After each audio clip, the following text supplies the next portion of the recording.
Sra. Presidente em exercício, boa tarde, senhoras e senhores deputados.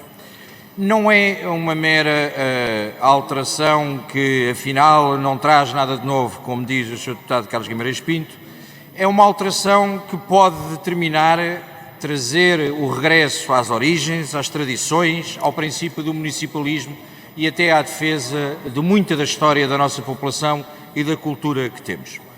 Agora, percebi também o embaraço do Sr. Deputado Pedro Delgado Alves, que ao início disse logo e salvaguardou logo, atenção, que isto é uma alteração à lei das autarquias locais, por reconhecer a sua competência jurídica, percebi que estava preocupado com aquilo que fizeram a semana passada, de atrapalhada por não terem consultado a Associação Nacional de Municípios, nem a ANAP, que neste caso não seria obrigatório. Fazer aqui um parênteses, lamentar que o líder da bancada parlamentar do PS não esteja cá, com toda a preocupação e a ofensa que fez lembrar de facto, e hoje já se falou do Estado Novo, não fomos nós que falámos, foi a bancada do Partido Socialista, fez lembrar ainda há pouco, quando faltou ao respeito à nossa bancada, alguns tiques ditatoriais que nós não admitimos nem aceitamos e esperamos que as câmaras de televisão tenham registado os dedos e a forma como agiu. Mas nós sabemos que anda muito nervoso com o Pedro Nuno Santos e o Sr. Deputado, quando entrar em funções, certamente o vai tirar daí e por isso anda tão preocupado com isto.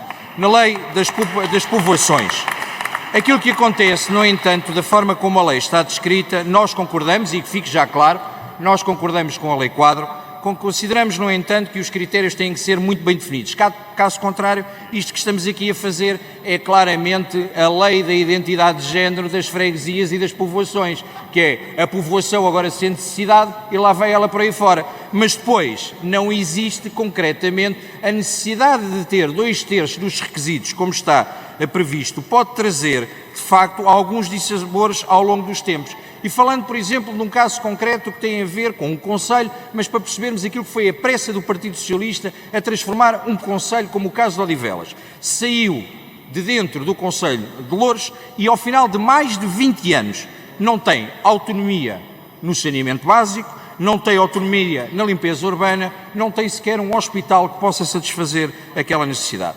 E, portanto, onde nós consideramos que deve existir uma intervenção clara, e o Partido Socialista, com maioria absoluta, tem a oportunidade de o fazer, é definir os critérios do que é que tem que ter, mas quando não tem, que o Governo se responsabilize. Porque nós não podemos continuar a dizer às pessoas, olha, a sua população agora é uma cidade, mas é uma cidade que não tem serviços, é uma cidade que não tem transportes, é uma cidade que não tem centro de saúde, é uma cidade que não tem hospital, é uma cidade que não tem bombeiros voluntários. E poderíamos não ir muito longe de Lisboa para perceber que não podemos tentar impor aqui uma decisão que daqui a pouco qualquer localidade com o café central e uma farmácia tem direito a ser cidade. Temos que ter algum bom senso, obviamente, que estou a exagerar, mas temos que ter algum bom senso da forma como isto tem que ser feito. Vou-lhe dar um exemplo concreto. A Junta de Freguesia e a Freguesia de Santa Iria da Azóia, São João da Talha e Boadela tem 44.453 habitantes, mas, no entanto, não tem serviços nenhuns, não tem bombeiros nenhuns, não tem serviço de hospital. Se fosse município, era o 36º município deste país,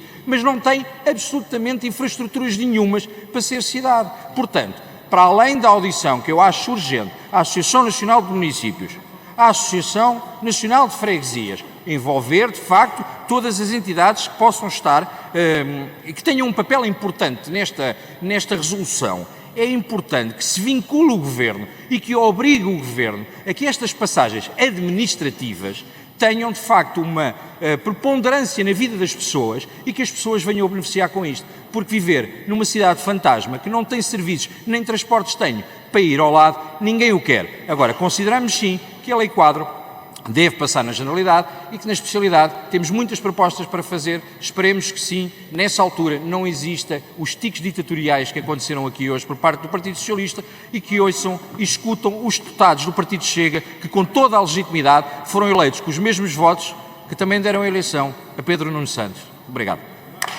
Muito obrigado, Sr.